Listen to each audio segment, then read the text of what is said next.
Welcome, everybody, to the Man Alone solo role playing YouTube channel. This is your host, Man Alone, and unfortunately, I am reporting live from the field in the United Kingdom.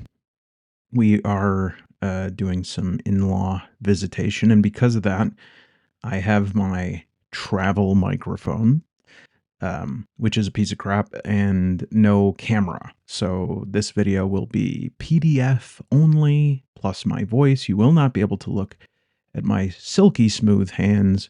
So unfortunately, it will be left up to you whether or not I am AI, artificial intelligence, or simply AI, as in an actual idiot. Either way, I am very excited to share with all of you something that is a long time coming. I kickstarted Astroprisma over a year ago, and in a lot of ways, this is the stupidest point for me to be doing a video on it because it has just been shipped. And so I'll finally get the physical copy. It was in a sort of production hell is not the fair thing to say. It wasn't a production hell. It was in a sort of weird Kickstarter purgatory. And I'm not sure what happens with things like this. It's not necessarily the fault of um it's not really anybody's fault. There was a thing where they projected the timeline, they needed some extra time to get it right. And it was just a weird thing where there's an announcement about it, there's YouTube videos about it, and then there's almost like a second release of it. So there are videos on this game from like a year ago, and then there are probably going to be some videos now. But like I said, it is the physical copy is on its way, so it'll be delivered to my front porch while I am here in the UK. And I can't guarantee that whoever ends up stealing it from my porch will do a review video on it. So I thought just to cover my bases, I should use the PDF to do it. So Astro Prisma is a 73-page solo space travel discovery journaling, map making, solo first, designed for solo play by Crescent Chimera. There's also a soundtrack for it, which is also by Crescent Chimera. It's really good. I wanted to play it along with the video. I'll try to plug it in later, but with this microphone, it can't handle more than one sound at once. Um, so I'm glad I paid $110 for it. So I am looking at this game with a keen eye, and I have been for a while because here's the down low. If this game delivers what it says it's going to deliver, this might be the best solo first game in a while. And it might even break me out of a bit of a solo game release malaise. Now, I'm not talking about solo play itself. There's no change in my feeling towards that. I even uh, did some solo play on the airplane over here with a version of Tunnel Goons. It's just that the games that have been released, and I'm talking solo first games, games that are designed for play with one person. I'm not talking about solo supplements like in a free league book. I give a pretty wide berth with those because I'm just happy most of the time that they're there. I'm talking about games that are designed to be sat down, played by one person. I've been a little bit bored with some of the releases as of late. It's not that they've done anything wrong. In fact, some of them are quite good, and it's not all of them. Candle Knot, for example, puts out some interesting stuff, but it seems like we're at a little bit of a paradigm plateau, which I think happens in any sort of creative venture every once in a while. Is you'll have something that sort of sets a paradigm, and then that paradigm is is the paradigm because people like it. People find it enjoyable. People find it in the case of solo gaming, like, hey, I can use this system. I understand it. I enjoy it. It has a wide variety of applications. And so most people, not because they're like afraid of nonconformity, but just because they want to put out their ideas, they will um, build their lore and their gameplay around that system. And again, there's nothing wrong with that. I've done that with games and supplements that I've made. It's just that at a certain point, I start to think, what's next? What can we do here to push this genre out a little bit? And again, if this game, Astroprisma, is able to stick the landing, then I think potentially this could be one of the better solo games that we've seen in a while. And so really I'm looking at it and I'm evaluating it on three pillars here. The first pillar, it passes with flying colors. That's its design and its concept. From a design point of view, it's something like uh first of all, if you look at just like the logo, I absolutely love this look that it has throughout of the it looks like the spine of if any of you were born in the 70s, 80s, or earlier, it looks like the spine of the VHS tape that was on your rack since 1988, and on the side of it, it says, like, it was, some sort of, Tango and Cash. It was the TV, um, network release of Tango and Cash is recorded on there, and you say, "Man, I'm gonna put that in the VCR. I feel like seeing Kurt Russell, Sly Stallone in one of their best," and you put it on, and it's your sister's gymnastics routine, and you're like, "Why? Why was this recorded over? Why was this one thing recorded over?" For example.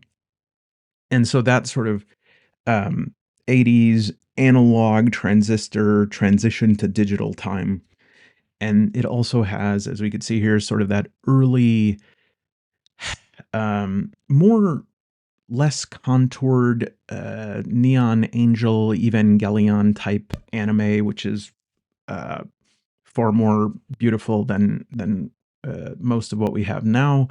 And then also in areas we have this kind of, how shall we say, like, mid to late 80s sci-fi, washed out, sci-fi movie poster, and it all comes together in stunning brilliance. They're able to, do a fair amount of violating formatting and layout norms, um, disrespecting the midsection of the spread, and being able to be a little bit renegade maybe, with the traditional form, but for the most part, they maintain nice, easy block text.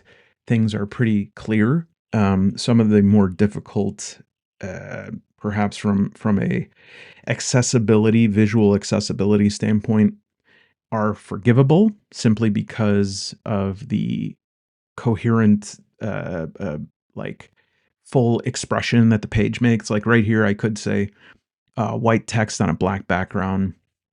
I don't like that. That's hard to read, but it's like I also see what they're going for on this page. The chiaroscuro here, the high contrast, the almost like center brightness of it. That if you look at it, it almost looks like too bright. I really really love that. There's a couple of pages where they get into trouble, um, and I totally get this. This is the Oracle, one of the main things at play, as well as this exploration map is going to be another page that we're coming back to very often. This represents the main loop of play.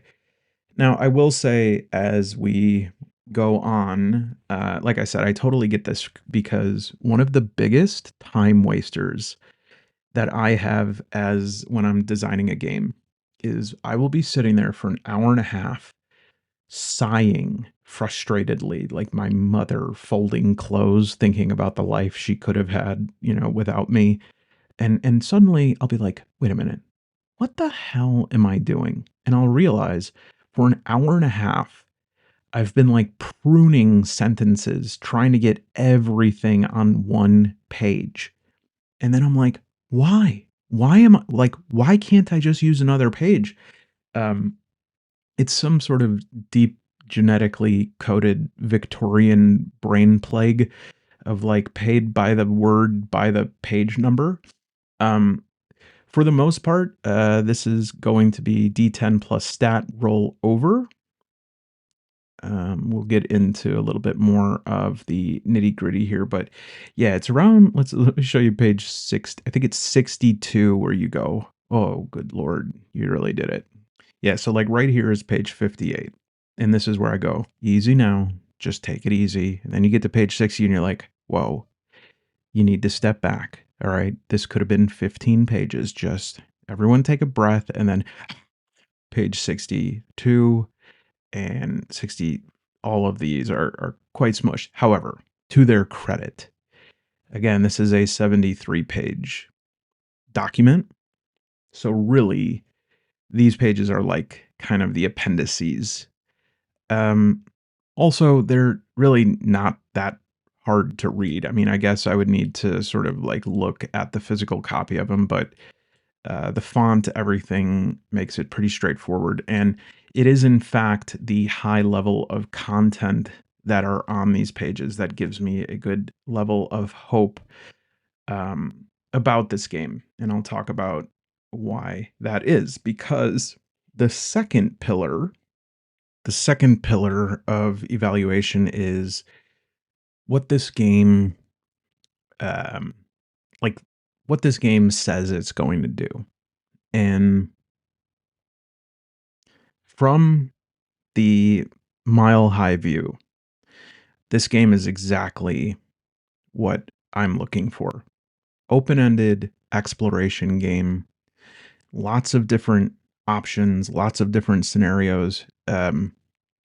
This whole thing, modes of play right here with quick mode and journaling mode. I think like you're going to play the journaling mode whether or not you actually journal.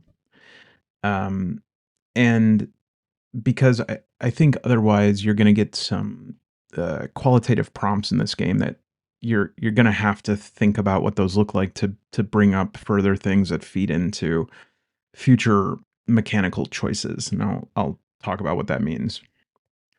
We look in the bottom left here. What we're basically going to be doing is moving around, exploring, marking results. To propagate that loop, we're going to be getting quests. There's going to be different factions that we can curry favor with. We have crew members. We have faction favor, which can allow us to get access to technology and crew members that are faction specific. Like they do certain things that only that faction is able to do because of their technologies or capabilities. There's something that I'm just like, why are we not doing in every game? Every solo game is weapon mods. There's a hacking frame, and there's also a mm, like, well, first of all, it comes with a what is it? A little expansion here that does anomalies. Just 2 pages here.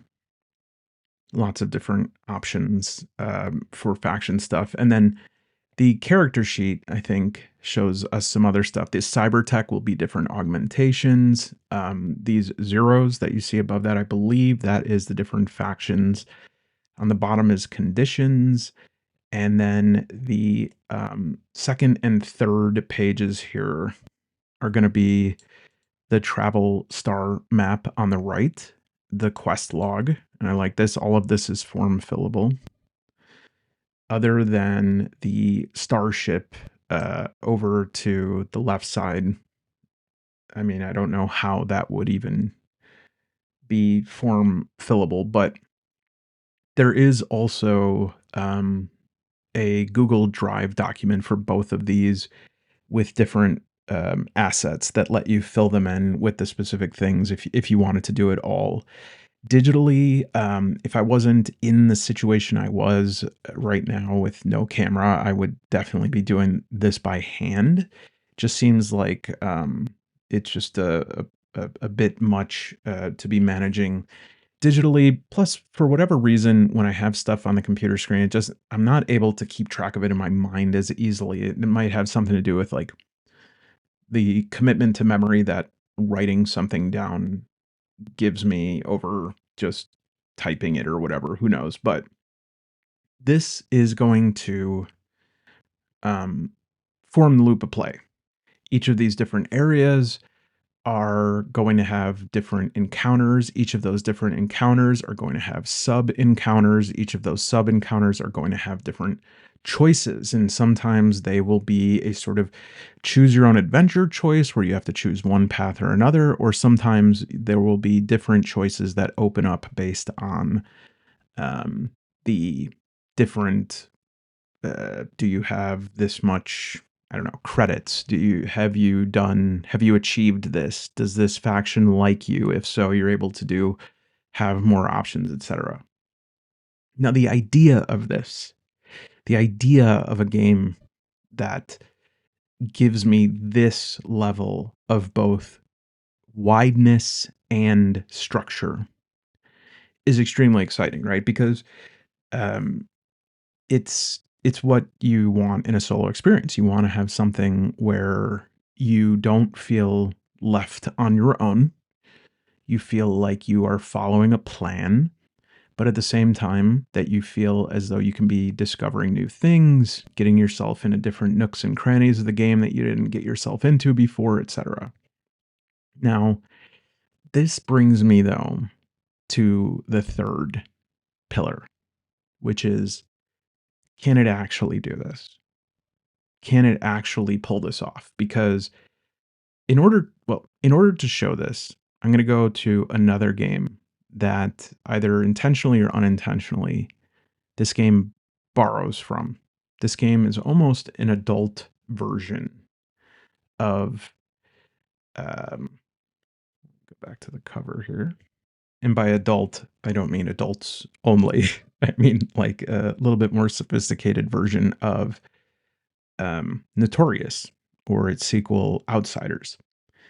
And this is a really fantastic game. You should check this out. I think they're kickstarting or just recently finished kickstarting a card game that goes along with this as well. And this was a game, it's by Jason Price, that early on I was pretty much feeling the same way about this, probably around the same amount of pages. And again, I am not pointing out anything wrong with this game. This is simply what I discovered, though, that kind of has, to me, set a ceiling or an upper limit on what games like this can do. Because this game promised a lot of the same things, and it did deliver. All right, so you have like you'll get um, a target. Maybe it's somebody that you have to neutralize. Maybe it's somebody you have to bring in. There's a bounty on them. Maybe it's someone you have to recruit. Maybe you have to solve something.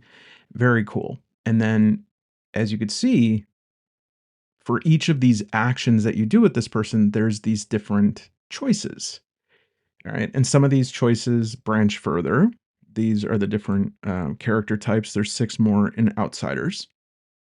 And this is for bringing up a contract, different planets. Is very fun. Uh, the issue is okay, for somebody who's playing a solo game in maybe the same way that somebody would say, "Hey, I'm pretty bored. You want to do a crossword puzzle or play Monopoly?" A game like this is great. You know, like this is going to be a game you can take out of the game closet 4 or 5 times a year and have a lot of fun with it. But when you start looking to the game to give you a long-term um, campaign feel to it, which not everybody is looking for. and that this game neither of these games are promising. But what happens is when you have D6 tables here, even if they are really cool and really interesting, and even if some of them have different qualifiers to them, if you look at number 3, the journey is long on the right side. The journey is long and you succumb to exhaustion. You wake up being dragged behind someone riding a vehicle or beast. Okay.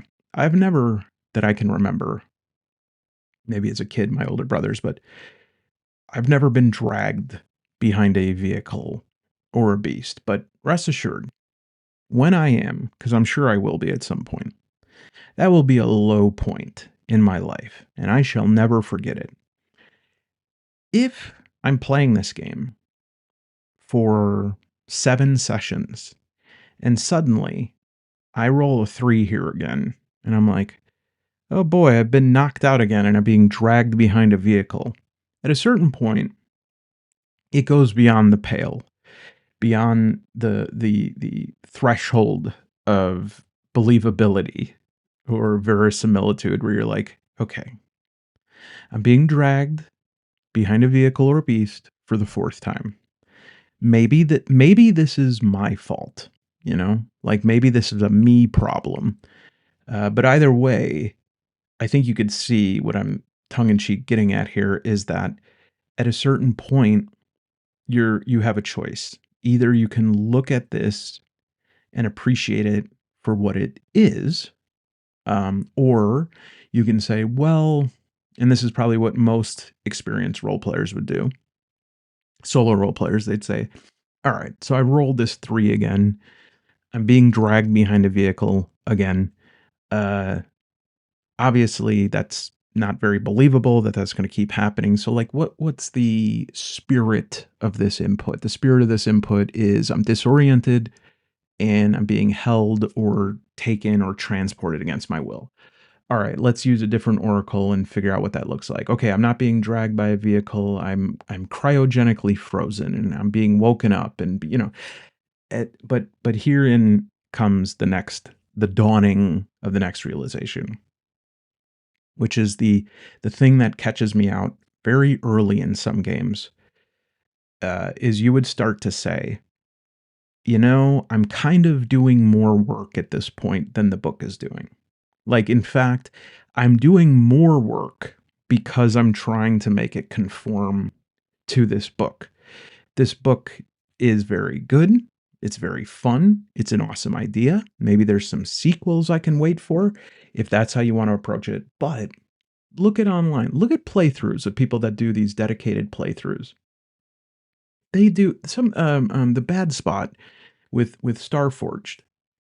Me, myself, and Die. These are 15, 16, 20 episode campaigns, right? So it's not like saying that, oh, well, most people just do 1 or 2 play sessions. I don't think that's true. I mean, I know it's not for me, but even beyond for me to say that most people don't, I think a lot of people, enough people to make it substantive, are looking for a long-term experience where they can invest themselves, lose themselves in a different world. And so the question becomes, as I think it becomes for a lot of people, is should I keep using this or should I just switch to something like Starforged or what is it? I always forget. Is it 5 parsecs, 50 parsecs? Why can't I remember this? Maybe it's not 5 at all. Maybe it's not even a number. Is it L parsec? Whatever. You might start thinking to yourself, maybe I should switch to a more open ended system here. And maybe that's the natural progression of things. But there's always this piece of me that goes, is there a game beyond this? You know, like is there a way to keep this level of granularity, right? Where because the choice becomes, do I stay in this universe where there are a certain set of choices or do I switch over to one where rather than getting the journey is long and you succumb to exhaustion, you wake up being dragged behind someone riding a vehicle or beast. Instead, I have to switch to a pure oracle system. And now, instead of rolling out what I just said, I roll journey, exhausted, dragging vehicle. And I'm like, huh, what could that mean? Right? Is there something between that? And so I almost feel like I'm always looking for that. And in Called to the Green, I sort of tried that. It's impossible in a way, right? Like by the laws of physics, it's impossible to have endless prompts like this. I mean, even if you created a book as long as a phone book, because then it would become unwieldy. That's the second part of pillar 3. So it's like, can it pull this off from like, does it bite off more than it can chew? Is it the type of game that you read 70 pages about what it can do, and then there's 3 pages left where it actually does it? That's part of it. And then the second part that I'm also curious about is this is um, really fascinating to me. Like all of this different, all of these different components here.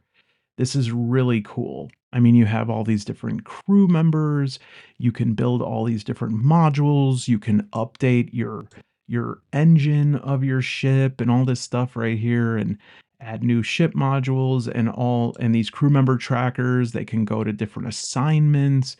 You're going around a star system, you have different quests, you can track your campaign down here, and I'm sorry I'm giving everybody a, a nausea here, but this is a faction strength and then hacking. I mean, I worry about that there's a whole section in this on, hacking, which, I have to say, maybe Citizen Sleeper does that well, but because it's so simple, but I would say even the game where hacking as far as I know, I'm not a historian, but it seems like Shadowrun was where this started, and my impression is Shadowrun players don't even like hacking.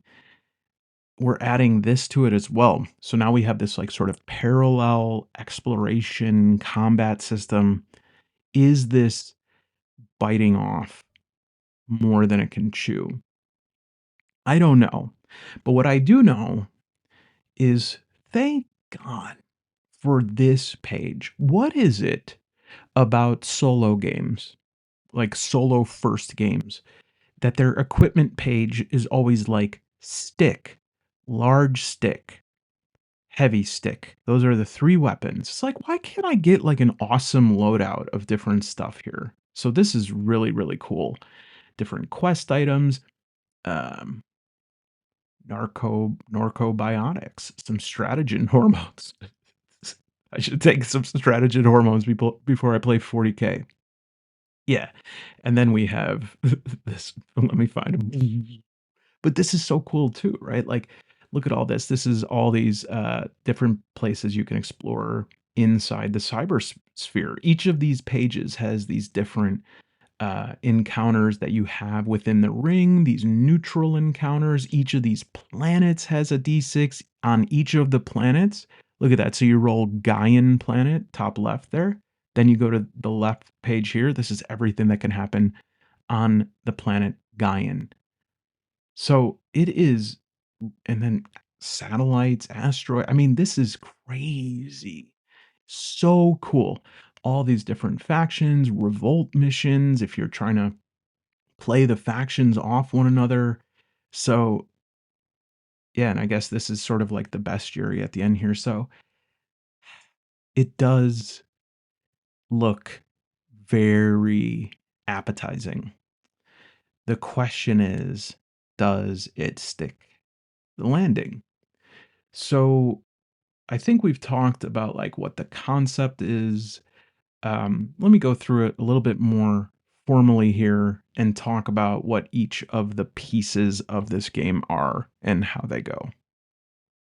All right. So first things first, um, it mentioned in the beginning the difference between like quick play and journaling mode.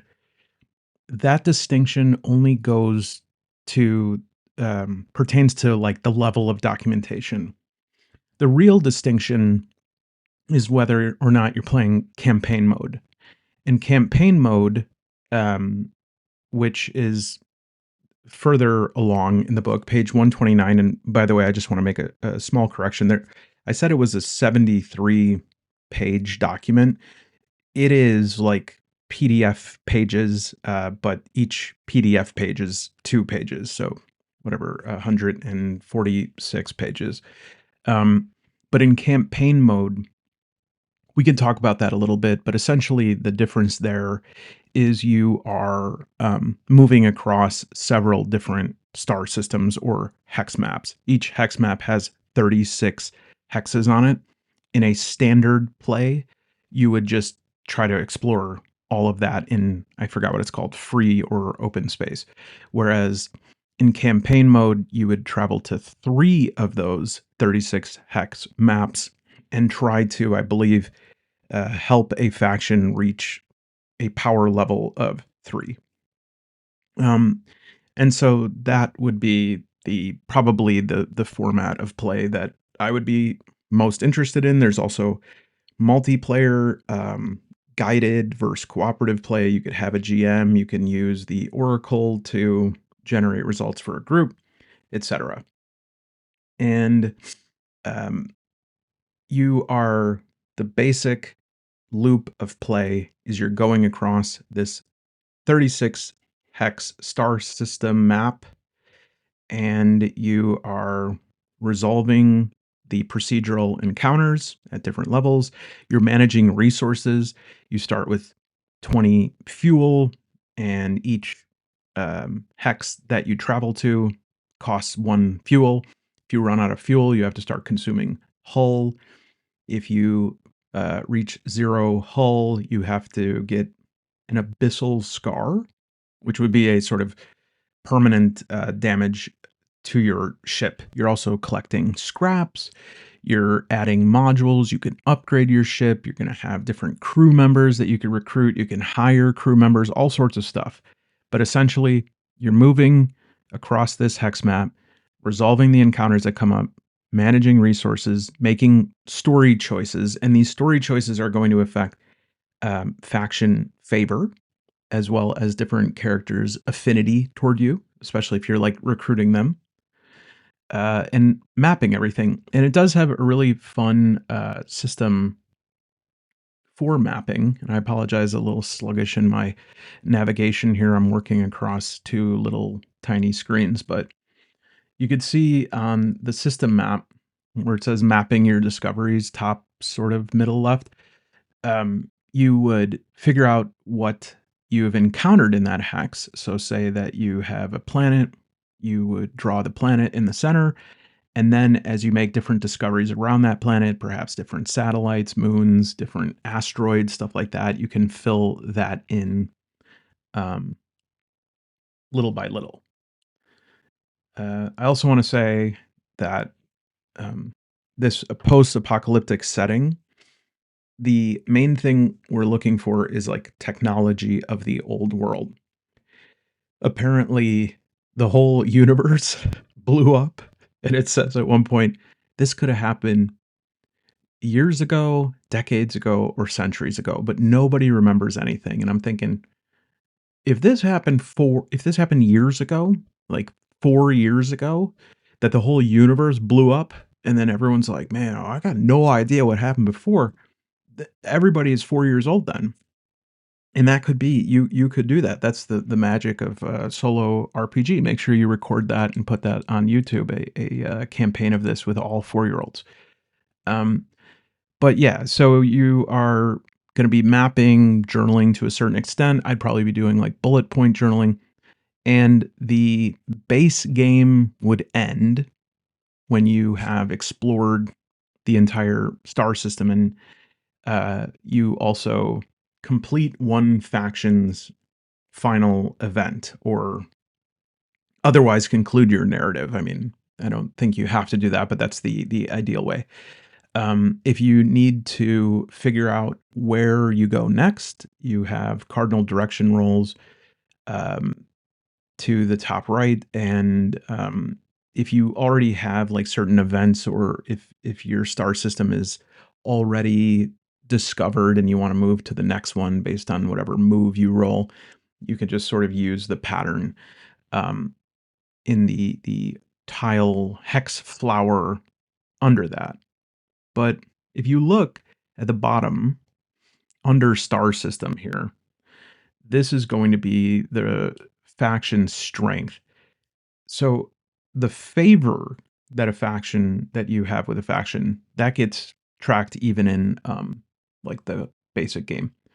But if you're playing the campaign, this would be where you track faction strength. All of them start at 0, can go up to 3, and you basically have to play those sides, complete their missions, help them rise in strength, help other factions, well, help them fail, I guess. Um, and you're going to be using, again, this 3-page sheet that has your ship, your star system map, and your main character sheet. There also is, and I'm not sure if I still have this here, but there also is, like I said, Google Drive files to help you like construct your Starship and your track your star system. Uh, it's it's like begging to be made into a website, like as an asset that you can. And these things will happen. Hopefully, this game catches on and people start developing for this game, because these are the kind of systems that would make it so much easier. Uh, we need programming people. We need drop down menus. We need whatever the hell JavaScript is called now. I think Java hasn't been around for like 10 years. Why am I still saying that? Um, and so, yeah, you need some polyhedral dice. You need a token or whatever to mark your ship's position. And you'd start character creation. So first thing is you would choose an origin, and an origin is sort of your archetype. Um, and the stats here are, I get it. They're a little bit confusing. Uh, Vigor is kind of strength. They also work differently in different situations. The one that's a real boggle a lot of times, and I'm not quite sure. Like right now, Druidic Habit and I are trying to figure out the stat loadout for a game we're creating. And sometimes you'll get in this place where you really want it to be an acronym, and then like 4 out of the 5 work. And so it's like, "Yeah, this is a death metal game, and it's dexterity, and then agility, and toughness, and hatred." And then it's like for E, you're like, and E is entertainment, and you can't quite like fit it, but there's no acronym here. And so I just kind of wonder about this choice of mind and tech, because as you look at what each of those represent, um, right down here, so you have like mind is hacking. Sorry, I can't quite get over there, but my whole kingdom for a trackpad. Come on, there we go. Mind is hacking, decrypting data. Like that to me seems like tech. And then tech is piloting drones, repairing, interacting with technology. So at first I was like, okay, so like mind is the processing you're doing while you're using the tech. But then tech is the last one is using cyber tech. So it's not a big deal. I just imagine there might be like some confusion when it comes to which one to choose. And then add to that that there's sort of these social roles as well. And when that happens, the social stats have a different meaning as well. This is crazy. Why am I doing this? I don't know why, but I cannot get it to. There you go. Yeah, so this makes sense though. Like vigor is toughness, maybe authority, bravery, intimidation. Grace is like agility, dexterity, but in social stuff, subterfuge, street farts. charm, mind, philosophy, diplomacy, ideology, and tech is logic, rhetoric. See, this is the thing. Debate and diplomacy, I just think it's a bit I don't know, we'll have to see. I don't wanna, make a decision on it yet, but it seems to me that these could have been 1. But then again, I also get this from a design perspective is like, sometimes you'll have something that really fits well for one part of the game, and then you sort of spread it across the rest of the game, and it doesn't, fit as neatly. So we will see. But I like this. It's a system for resolving things nonviolently. Um, our origin will give us some starting equipment. It'll give us some, I think, 2 health packs, some scraps. Hope everyone here has some nice scraps for the holidays. And you have 0 favor with all factions. And then you're going to create a starship. And you're going to be tracking your hull, your fuel, your cargo, your modules, your crew. And you're going to start in that center star hex. Which that cannot be re-entered, um, after the beginning of the game, I guess. You'll blow up. Don't do it. It's lava. Um, and then the core gameplay loop, it's just repeating exploration cycles. So step 1, move your starship 1 hex, mark 1 fuel. If the hex is unexplored, you roll 1d6 on the ring. So let's just for poops and piggles. Let's say that we're at the center here, star, and we're gonna move to right here, just pretending that this is empty. I'm not sure. I think this looks like, if I'm not mistaken, these are just examples. I'm not sure if like the Helios farm is always in the inner ring here, but we'll say that it's empty. So I'm in the inner ring, and that is going to be page 67. Temperatures in this area are extremely high due to its proximity to the star, with solar flares that can damage starships being a common occurrence. Ancient structures built to capture the star's energy, known as Helios farms, are also frequently found. Okay. So we would go to page 67. Is it linked? Oh, yeah. And we would roll. And depending if, I guess we would like, we flip a coin first to see if we're odd or even. Maybe roll twice. Or it could be maybe a D66. We look at the first one. Let me see if I get some digital dice here. All right, this should do. I don't think a coin toss will do it, right? Because that's not going to give me. Yeah. Oh boy, that doesn't. Okay. We'll roll just a D4. Odds are even. 4 even. Okay. And so then, does it have to be that small? My goodness. Roll a D6. A 4. All right, so even 4. The light of a large neon sign catches your attention. Red Sol Station. It seems to be the name of a fuel station. All sorts of spaceships are docked to the structure. Pilots drink and have fun in the bar while their ships refuel outside. So we could pay 3 credits or whatever for, is it scraps? Not sure. Unit of fuel. And I can also buy 0G liquor stardust, apparently trademarked, and narcobiotics. Sounds like a bar I live by in New York City. All right. And so that was really nice. I don't know if you caught that, but each of those was hyperlinked. Ooh-wee, the future is here. So yeah, this is you could buy like sort of stims. Cool. So this would give me like +1 tech until the next cycle if I wanted an Electricin capsule. However, I'm wondering how much they cost. Like, how do I determine how much they cost? Does it say that anywhere? Hmm. Well, even so, you get the drift. You know what? I did that wrong. So if we're on the inner ring, I forgot that there's this left side of the page here. So first, well, this is fine. It'll give us a chance to check out some other things here. Oh, there we go. All right. So first we roll a 4.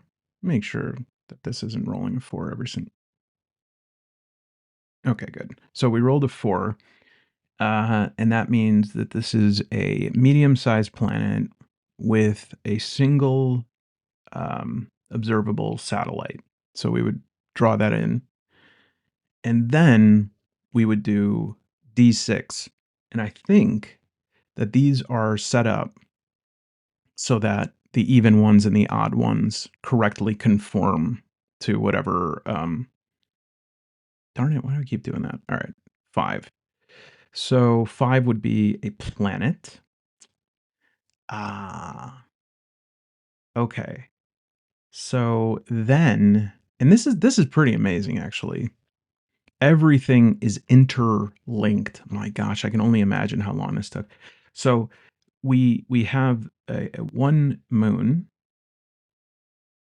and so I would click here, and then we would have to figure out what sort of uh, planet this is. So we'd roll a d6. Are you starting to see it? Are you seeing it?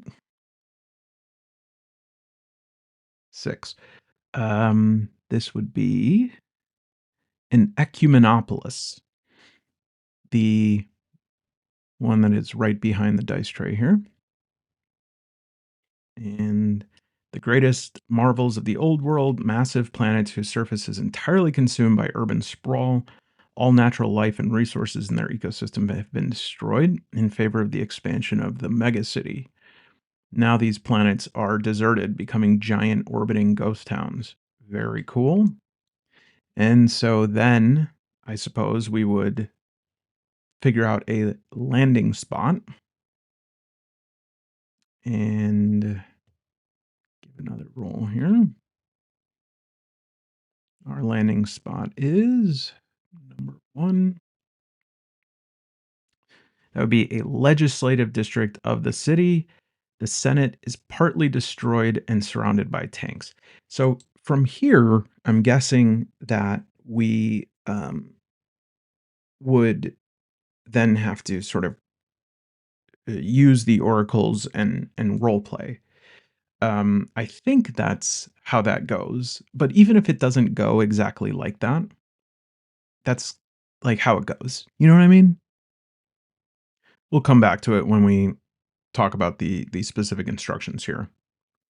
And so we are going to do character creation and choose one of 6 base roles available on page 23.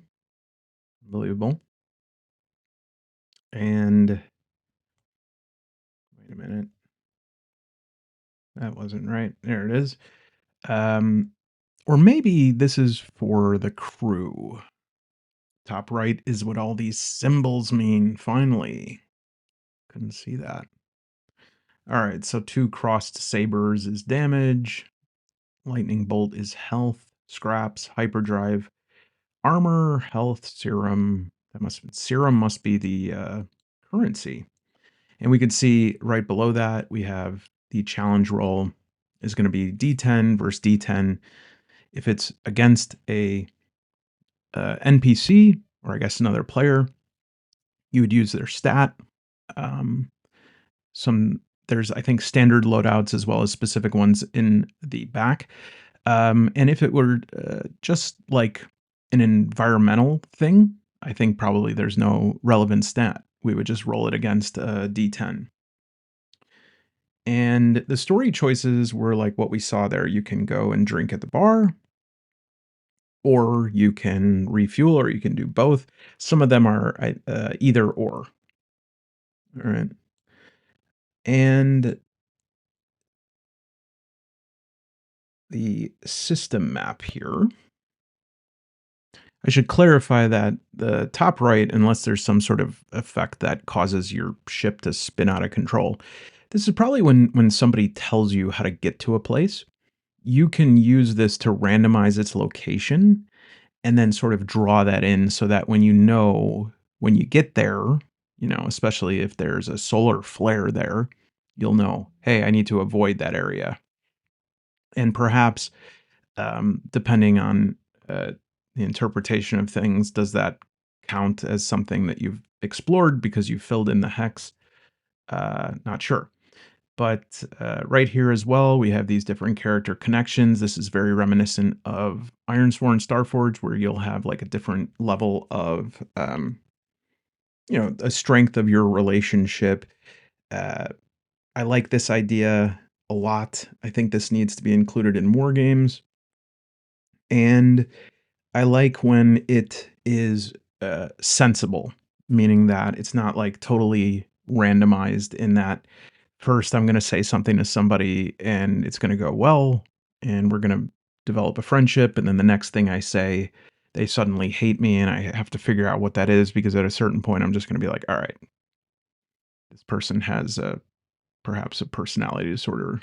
And I was not wrong about this character creation. I think it just led me to the wrong page because it says it's available on page 23. And this is taking me to the crew member um, archetypes, which is mechanic, pilot, medic, navigator, gunner, marine. But that's okay. So for player characters, um, we have a wide variety here that are going to have on the left different stat loadouts. And we can see, for instance, the Desperado. Authoritarian control of space enforced by the empires of the old world has met an abrupt end, ushering a new era of anarchy. It is in this environment that you, like many others, have found a new life outside of the restraining grip of the galactic law. And the twist is, you're 4 years old. um, so let's see. Do they all have 6 points to start? Six. The Astromancer has 7. 6 for the Glitch Blade. Well, yeah, some of them have better starting loadouts.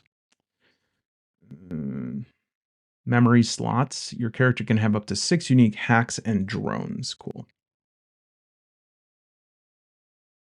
All right. So we have connections, crew members, um, and this is going to be something that's very interesting because what I hope is that I can um, sort of role play my interactions with them as much or as little as I want because I just want to make sure that I'm not going to get overwhelmed. But I'm a big baby. And so I want to, so that I can have access to these things to role play because if there's not enough stuff, I'm going to go, oh, I rolled twice and I'm already done with a hex. That's all I can do. But it's true. It's a Goldilocks kind of thing. Starships.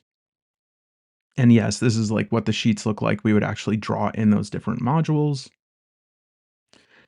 And in right here under determining stats, this is going to be, I guess, the basic loadout of each of these. It's saying if you meet anybody who is kind of like a scientist, then you would click on scientist. Yep, and it would bring you back to the database, which is like the bestiary.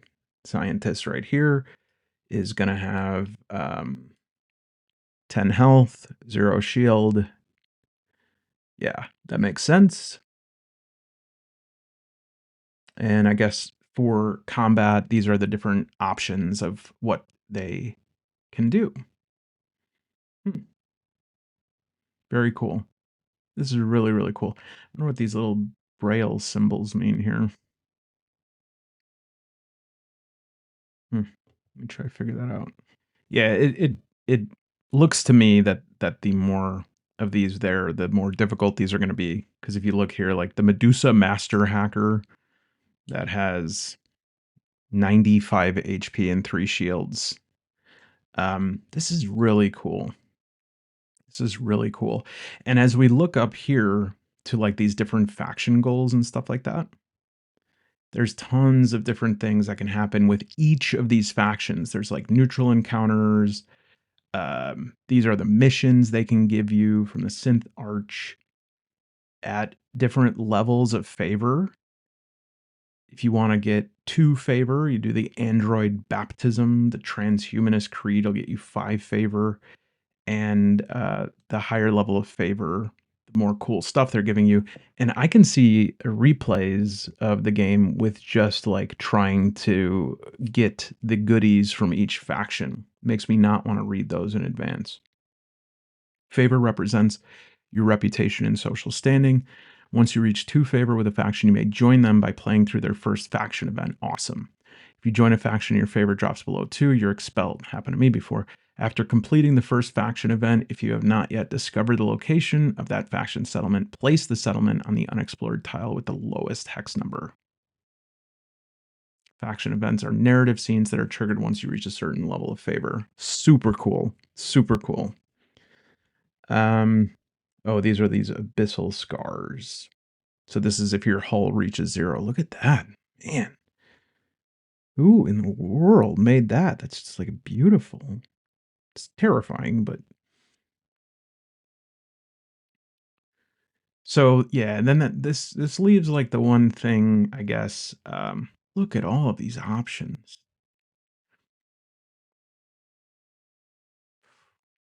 Unreal. Yeah. So this is the question right here for me.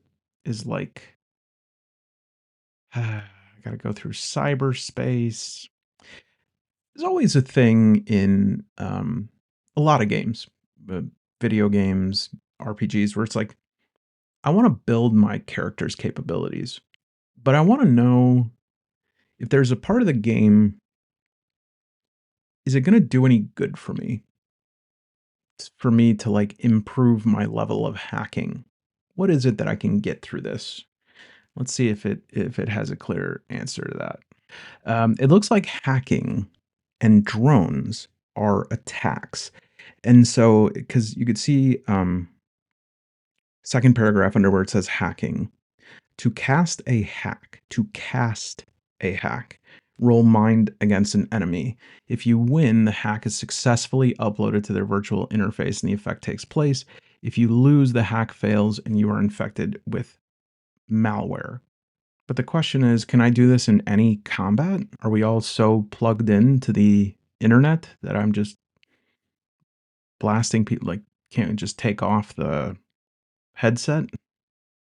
From what I can deduce, when you have a context appropriate moment, I think this is why I wasn't able to find instructions on this, because there are events, encounters, quests that direct you to the cybersphere. When appropriate, you log in, whatever way you do, and then you'd roll a d6 to see which map you have. You have 12 moves to fully explore the network. And then in the middle, you have this memory clock. That's like the event clock, 12 of them. And if you were to just walk through them, you can only move diagonally. You can get, from uh, one cell for one move, you can cover the whole thing. But certain events will add like +1 clock. And if the limit is reached, you get an abyssal scar. So I'm guessing it's kind of like, not totally a side dungeon, but it's like you have, you just want to get out of there before, I guess, the clock runs out, because you don't want an abyssal scar it's gonna leave a scar. Now the only information, at least on this page or for anywhere else I can find, where it says, when you enter an unexplored normal tile, roll for a cyber sphere encounter. And those are the D66 on the left side here. These are cyber sphere encounters. And then these are labeled matrix nodes, but it doesn't really say which of these are normal and which are matrix. Just based on my knowledge of how words work, I would say a normal tile is one that is filled in. A matrix tile is one that is hatched, cross-hatched, and then these other ones I think are just empty. Also doesn't say where you start as far as I can see, but it says, if you are defeated during combat, so if you have, and this is top right, if you are defeated during combat, you don't die. You are logged out of the network and lose 10 energy instead. Boy. So yeah, I guess it would be like a little bit of a side hack. So that is separate from the use of, and this is something I wasn't able to tell because of my color vision, but this is all divided. So anything that's this color has to do with hacking. All of this are, think of them, I mean, in general RPG terms, as like spells, abilities. And some of them are combat ones, and some of them are exploration. Drones are like, I guess, familiars. I'm glad that in this future post-apocalyptic environment, we still have .txt and .exe files as well as the normal Windows loadout. Although I guess that's consistent because doesn't it say that like all the tech comes from the old world?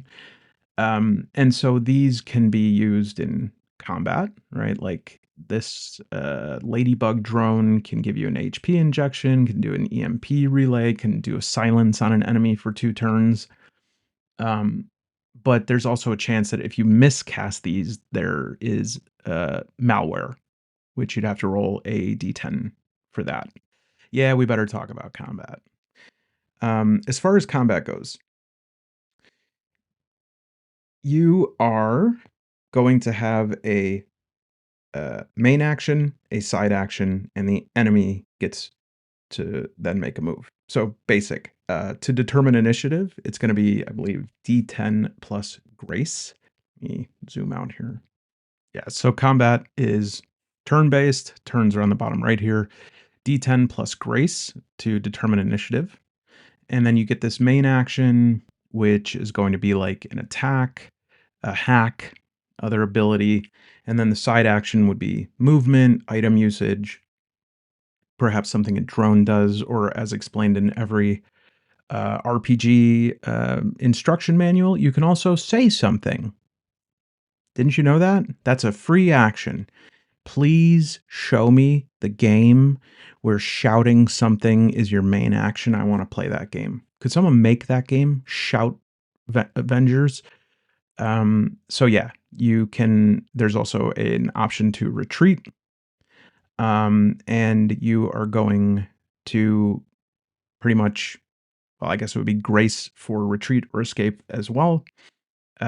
Everybody in the combat is going to roll d10 plus grace to see who goes first. I guess even if there is more than one combatant. I mean, I guess with it could be you and a crew member or multiple enemies. It would be whoever has the highest d10 plus grace.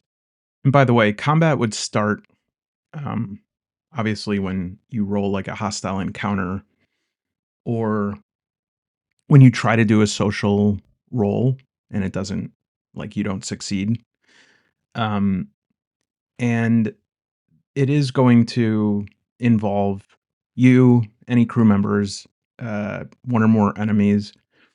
If there's a tie with the D10 plus grace roll, then whoever has the highest base grace, which sounds like a CBS show that comes on at 7:30 p.m. Um, and you can also trade a main action for a second side action. And remember, yelling doesn't count. Um, for weapon attack, your main actions, you can choose an equip weapon. Um, you can have 2 equipped. Roll its base damage die. Add the relevant stat, which is usually vigor or grace. Vigor for melee, grace for ranged. Apply any bonuses. If you have any penalties, and it would subtract enemy armor from that total, and whatever that number is, you reduce enemy HP. Or you can do a hack. You can declare the hack. I am hacking. Pay its energy cost and perform. It would be a mind roll. And again, if the hack fails like that test, you would get malware. There's also these cyber tech augmentations. All right. And for these, I think most of them are just going to be like energy costs. So instance. And again, you can roll grace for escape. For the enemy, you're gonna roll 1d10 and look at their move list. So remember, like in the bestiary, it had the different results for 1 through 10, a little bit randomized, right? You could have an enemy that heals itself 4 times in a row, and there's certain things where their move might be impossible, in which case they do nothing. So if it says to like move somewhere that can't be moved into, I would probably see how that felt. If we look at the Warg Major General here, a 1 to 4 is a Neon Blade. That would be a D12 plus Vigor. Their Vigor is 5. So they roll a 6, that would be 11. But it says if you have higher Vigor than the enemy, deal +2 extra damage. Now that's facing the Warg Major General. So that'd be if they had higher Vigor than you deal an extra +2. Then you would just subtract your armor. That'd be a huge hit. Well, actually, I don't know if it would. In most games, it would. And I assume in this one it would too, because, like, just having the stats that it does, it seems like a hit of what, 6 plus 5 plus 2, 13. That'd be tough. Be tough to write home about. And then 6 to 7, Cyber Mantis Scythes. 8 to 9, Hack Ignite. So you can look up what that is. And then a 10 is a Frag Grenade. Its skill is that it can't be shocked. Cool. Mhm. So yeah, pretty straightforward. All these status conditions top right that you or the enemy can take on, and each weapon can have 2 weapon mods. And it says they can be acquired at Warg settlements. Um, we'll see about that. I have no reason for saying what I just said, but I feel like calling that into question. Really? Is that the only place I can find it? Yeah. So a damage calculation, base damage roll plus stat, so like D10 plus vigor. Then any flat bonuses, like you had the +2, plus D6 could be any multipliers, sometimes times a stat, negative modifiers, armor reduction. So it's gonna be a blast fest, you know. It looks like armor is gonna be really important. When you reach 0, you get an abyssal scar, which I think is like a death roll because some of those could result in death. But if a an NPC, their HP reaches 0, they die. They don't have the abyssal scars. Enemies would die or be defeated. The last thing I'll just mention is campaign mode before I give my final word. Yeah, so abyssal scars would be a d6. If you roll 6 or higher, you die. And each time you roll this, you add a +1. We have lots of oracle tables here in the back, lots and lots. NPC requests, trade, emotion, look, reaction, apocalypse theory. Very cool. And we have campaign mode. So in campaign mode, right, in standard mode, we're exploring 1 system. Campaign mode, we're exploring 3. And they're linked by a sort of faction power and what is it, escalation. And difficulty, faction presence, how much territory each faction controls, those carry forward from system to system. The campaign, I guess it says it moves inward toward the galactic core. Now, I want to say this is not an open ended crawl. I assume there is a way to just play, well, there definitely is a way to just play quick mode where you just keep going from system to system. That would be pretty much like what Starforged would be capable of, right? Just open ended, see who needs help, see what's going on, go from system to system. Campaign mode is a 3-act structure, all right? And your objectives are you basically want to tag on to one faction and help it reach 3 faction strength. Every faction again starts at 0, max is at 3. We only care about that in campaign mode. That doesn't include favor. Favor towards you specifically goes across everything, but the faction strength is going to have concrete mechanical effects as you choose one faction and it is rising in power. Other factions have less comparative power. This is going to create distinct mechanical effects. All right. Um, and so the first star system, it's going to be outskirts of known space. There's not going to be a lot of factions there. It's going to be easier encounters. And then system 2, more competition, more hostile territory. System types become more extreme than system 3. That's right by the core, maximum faction presence, a standing room only, turf war. And there's instructions on the right for turf wars. Before advancing to a new system, count the number of settlements and zones of control of each faction in the current map. The faction with the highest total takes over the base of the faction with the lowest area of territory control. So I guess it's kind of like what do you guys call soccer here in the UK? Football. Football, you're relegated. Except instead of having to go to like a minor league, you're obliterated. Everyone is gone. Sorry. Maybe that happens. Do they do that to soccer teams? It's called soccer. Thanks. So yeah, to move to a new star system though, this is pretty cool.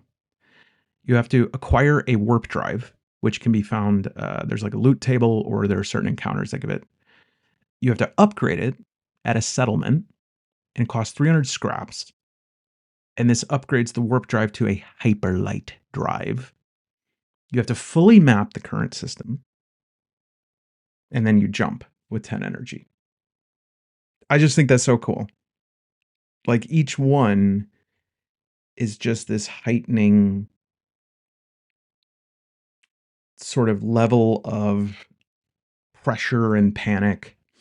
Um, and then it finally you get to say peace, and then you would knock out the lowest faction with and have the highest faction take over their stuff. And then these are the different, I guess, setups, the different sort of new star system types that you can enter into from there. I'm not going to go over multiplayer options because who cares? I love to see these achievements at the end. They don't mean much to me, but I do like this. It shows investment in replayability and some more quick tables. And here are the rules that I will leave on the screen in case anyone is curious. I didn't talk about Starship combat. So that, yeah, let's take a look at that. That's actually pretty cool. So the combat is, if it was the same, I wouldn't care. I would just say, do whatever you do in combat, but with a big ship. But here, this is actually really cool. So remember the sort of grid that we're placing these different modules on for our ship. And I like this, and anyone who's played FTL, it's a little bit reminiscent of that. But you get, according to your number of engines that you have, you get a certain amount of action dice, which is a certain amount of D6.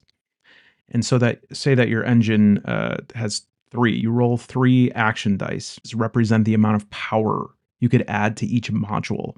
So different modules might have different, like, you need 3 power for this module to produce a shield, or this one to fire a torpedo, or whatever it is. And you can spend your action dice on these weapons and systems, um, and power trigger them to use their abilities. So the enemy then is going to work kind of similar to regular combat. You roll this d10. They start, some of them have a skill, like this one here in the second column starts with a shield, and you want to bring their hull to 0, right? Unless, you're going to do some sort of negotiation or something. You can also board their ship if you have the teleportation module. You could use boost to escape, and Some ships, if you get them below 10, they go into crit condition and will have a change in their mechanics. So if you just look at these mods, it can get really, really interesting. So say we have an ion engine.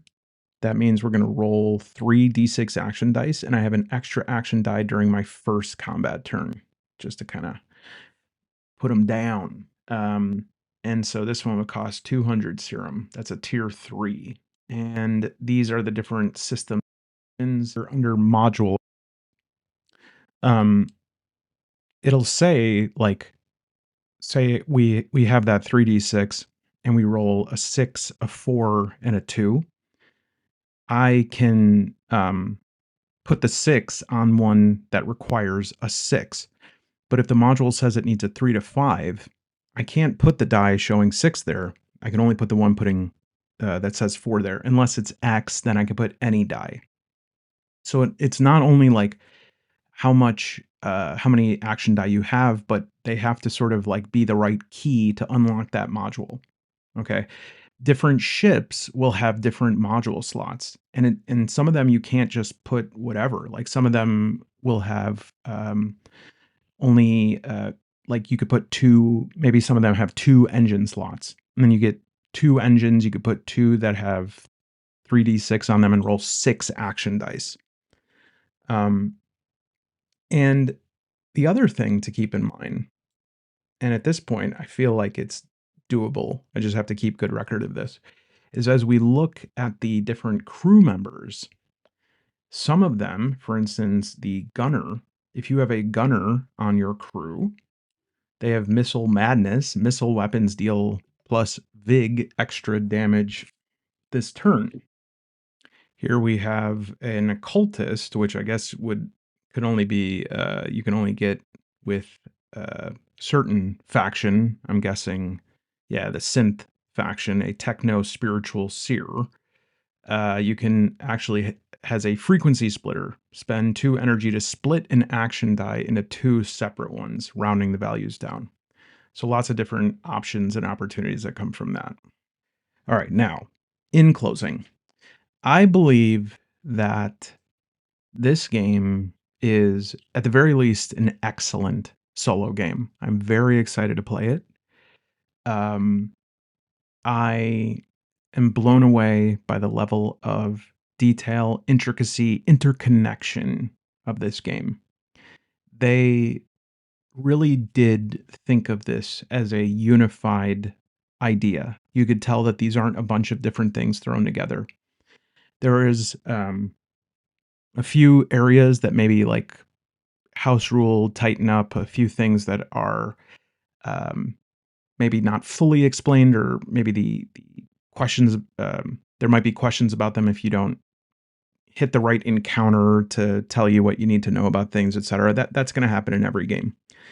The success of this game, uh, and if it's an enduring success, will rely on two things: how smooth these systems all interact with each other during play.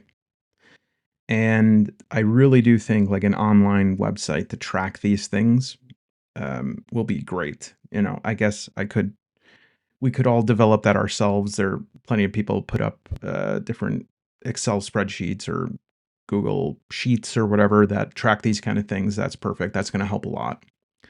The other thing is if people get into this, get excited about it, contribute to it, because this is the kind of thing that will really, really take off if people start building for it, building new star system setups, building new weapon loadouts, stuff like that. In terms of, we have so many choices when it comes to solo games.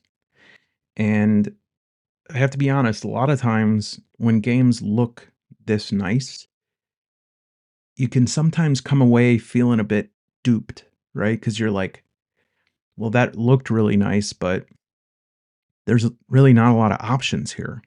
And so I was worried about that with this game, but this game really does. It has the looks. What is it? You can fly, you can fight, and you can, right? It could do it all. And I think that This is a game worth investing in. This is a game worth investing in. So I hope that somebody watching this right now takes heed to that, builds we need the little stuff, the 2 pages of additional drones and mechs that are available. We need something that allows you to actually get into a huge mech and walk around a planet and just bulldoze everything. We need a book of 30 different planets and things that you can encounter there. That's that's how this will have enduring success, and I hope it does because, games like this deserve it. Games like this deserve to be successful. Alright, thanks.